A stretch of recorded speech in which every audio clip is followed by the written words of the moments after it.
India's Prime Minister Narendra Modi is meeting Emmanuel Macron along with a host of business leaders just outside Paris. We'll be crossing to France 24's Chris Moore to see what's on the agenda. And South Korea says it is scrapping an intelligence sharing pact with Japan, with reports that Tokyo is not happy. We'll also be taking a look at the details regarding that. And 2 years after the Rohingya crisis began, the first families were meant to return today to Myanmar from Bangladesh, where hundreds of thousands sought refuge. But it failed to happen. We'll take a look at why.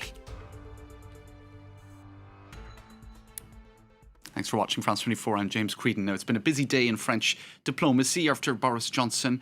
Now it's the Indian Prime Minister meeting with Emmanuel Macron. Narendra Modi is in France for a 2-day state visit ahead of attending the G7 summit in Biarritz as a special guest. The focus of this bilateral meeting is to strengthen strategic ties in key sectors such as defence and the nuclear energy. He's meeting the French President, Emmanuel Macron, at Chantilly Castle. You can see images there.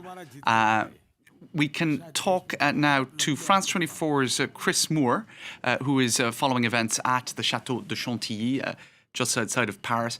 Chris, is it going to be all niceties between the two men, or could Narendra Modi get challenged by Emmanuel Macron on a major issue of concern right now? That's the Indian crackdown on the autonomous region of Kashmir.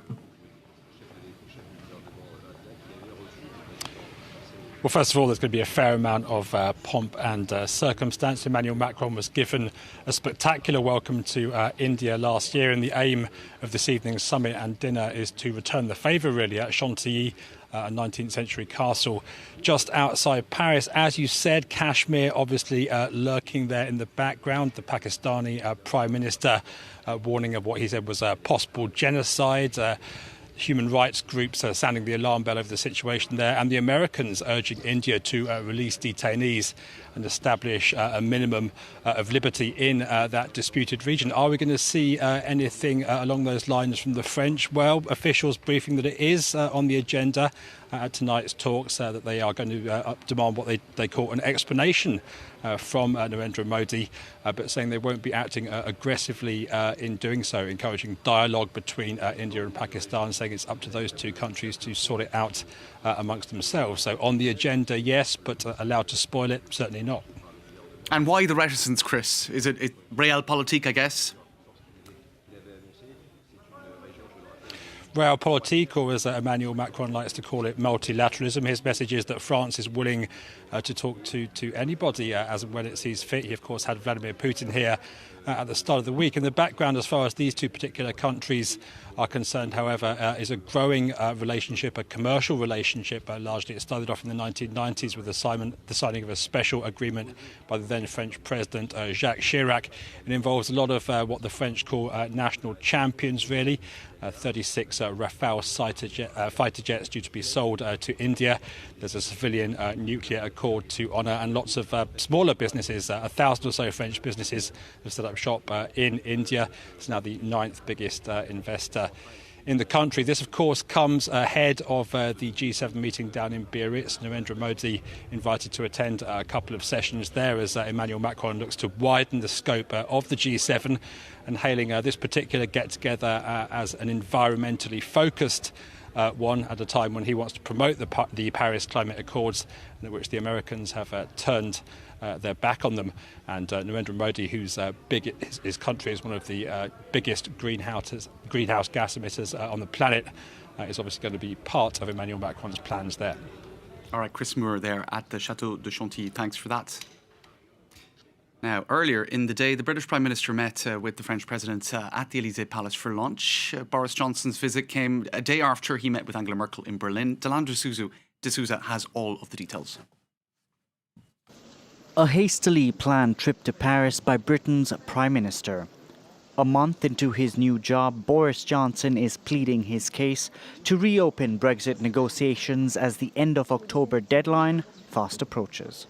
We can get a deal, and a good deal. I know that with energy and with creativity and application, we can find a way forward The French president acknowledged he's adopted a tougher stance when it came to Brexit, even though he left open the door to Britain finding a solution to its main sticking point, the Irish backstop. In the next month, we're not going to find a new withdrawal agreement which is far from the original. If elements from what was originally negotiated can be amended and conforms to two objectives, stability in Ireland and the integrity of the single market, we'll find it in the next month.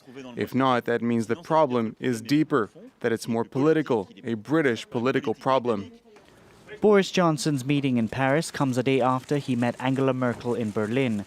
During those talks, the German Chancellor threw Britain a bone by suggesting solutions to the backstop could be found.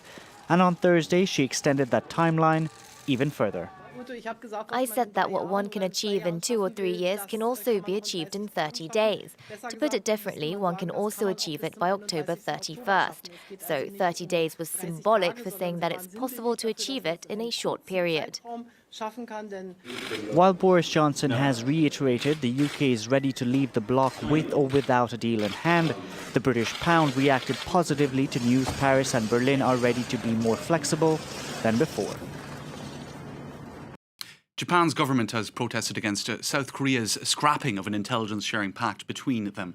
South Korea said earlier it would not extend the arrangement, which is designed to share sensitive information on the threat posed by North Korea's missile and nuclear activities. The decision threatens to further escalate a dispute over history and trade between Japan and South Korea. Earlier, I spoke to Andrew Salmon of the Asia Times based in Seoul. I would say this is probably the most serious spat we've seen between the two countries since they established diplomatic relations way back in 1965. I mean, look at this in terms of crossing firewalls. This started out as a historical dispute, whereas the Korean position is Japan has not appropriately compensated or apologized for wartime atrocities. Japan says it has, and this is sort of the dynamic. But for about 3 decades, that stayed within the academic or historical and occasionally diplomatic space. This year, it dramatically escalated. It moved into the trade space when, as you just noted, the Korean Supreme Court moved to seize the assets of Japanese companies right here in Seoul. Japan shot back with restrictions on exports of high-tech materials to South Korea. Korea retaliated. So then we have this situation of a historical dispute moving into the economic space. Today, that space has been extended. It's jumped another firewall and entered the security and military area. And Andrew, what of broader alliances? I imagine Washington can't be too pleased about this development given its alliance with both Seoul and Tokyo. Absolutely. I mean, look at where this is happening. This is Northeast Asia. Northeast Asia is the world's third largest zone of economic activity after Western Europe and North America. But it's also where, on the one side, China, Russia and North Korea are confronting Japan, South Korea and the United States. So it's a critical strategic zone. It's a flashpoint in the world.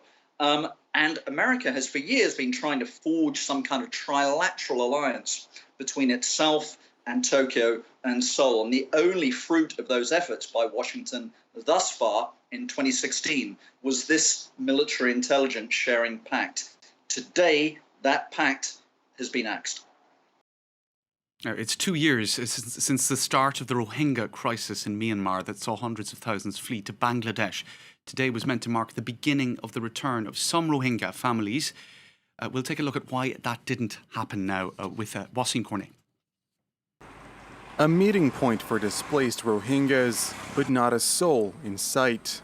This Thursday was set to mark the beginning of large-scale repatriation of Rohingya refugees from Bangladesh to Myanmar. 295 families had been interviewed by the Bangladeshi government and the UN's refugee agency since Tuesday. But when it came to actually returning to Myanmar, not one person showed up. Of the families we have interviewed so far, we haven't found any yet who are willing to go back. But we hope they may change their mind. The safety and security measures we have taken so far have also helped assure them that they have nothing to fear and help them believe that we won't repatriate them forcibly. But it is, in fact, those safety and security measures that Rohingya refugees are saying are not enough. The displaced civilians have long demanded that Myanmar give them citizenship, protect them from hate crimes, and return property that was taken from them.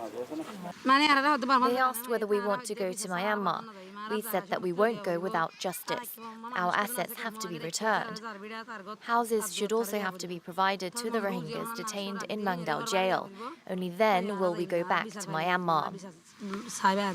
More than 700,000 Rohingya Muslims have fled Myanmar in the past 2 years after the country's military began a massive and indiscriminate counterinsurgency campaign. The operation involved mass rapes, killings, and the burning of homes. Myanmar has refused to recognize Rohingyas as citizens, effectively making them stateless. Now, in an interview with France 24, the Greek Prime Minister has said that an Iranian tanker that the US wanted to seize is not heading towards Greece. This as the ship continues to sail through the Mediterranean Sea. The Adrian Daria was detained by Gibraltar after British forces seized it in July on suspicion of breaking sanctions on Syria, but it was released last week. The United States wants to detain it again on the grounds it has links to Iran's Revolutionary Guards. Let's take a listen to the Greek Prime Minister speaking to France 24's Raphael Khan. Well, the ship in question isn't heading towards a Greek port, and no Greek port has yet received an official docking request. This is what the itinerary indicates. But that's just a hypothetical situation there. What we do know is that the ship is not heading to a Greek port. This is no longer the case, and this is what the maritime traffic indicated. You did not get any info from the Iranian authorities and no pressure from the United States. Well, we know what the United States' position is on this. It's a well-known position. It's a very broad position for a very broad situation. But what I'm saying here today is that we have not yet received an official request for the ship to dock in a Greek port. Italy's President Sergio Mattarella is going into a second day of negotiations with party leaders after the country's government collapsed. There were images earlier of Matteo Salvini at the presidential palace. The political crisis was triggered by Matteo Salvini, who pulled out of the coalition demanding a snap election. It might not happen the way he sees fit, though. A new parliamentary majority could be found if other parties form a new coalition. Jena Lee has more. Former Prime Minister Silvio Berlusconi says there's only one way out of Italy's political deadlock. The head of centre-right party Forza Italia is calling for fresh elections. This is the suggestion I made to the president. Forza Italia has the utmost trust in him and in the choices he will consider appropriate to make. Berlusconi agrees with Matteo Salvini, the head of the far-right Lega party who pulled the plug on his own coalition earlier this month. Snap elections, with the help of Forza Italia and the Brothers of Italy, could propel Salvini to premiership. His former coalition partner, the Five Star Movement, though, is losing popularity. It's in their interest to avoid a new vote, and political rivals at the Democratic Party have come knocking on their door. It's not an easy choice for us because of the heavy burden the previous government has left on us, and because we are politically distant from certain forces, from the Five Star Movement in particular, a key part of the Conte cabinet. Zingaretti has put forward 5 key conditions for this surprising alliance to go forward. That includes policies on the EU, climate, migration and living standards. He has also asked that former Prime Minister Giuseppe Conte be left out of any new government, accusing him of giving Matteo Salvini free rein during his tenure. President Mattarella could pick a new coalition to see out the next 3 years of the current parliament's mandate, or call for snap elections likely to take place in October. That's all for now. Thanks for watching France 24.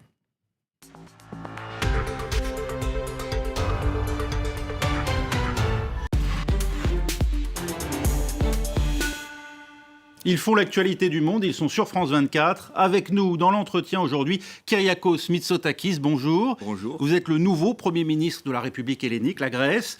Vous effectuez votre première visite à l'étranger, si l'on accepte Chypre, en tant que chef du gouvernement. On va y revenir, mais d'abord, l'Adrian Daria, ce navire pétrolier iranien retenu un mois durant à Gibraltar.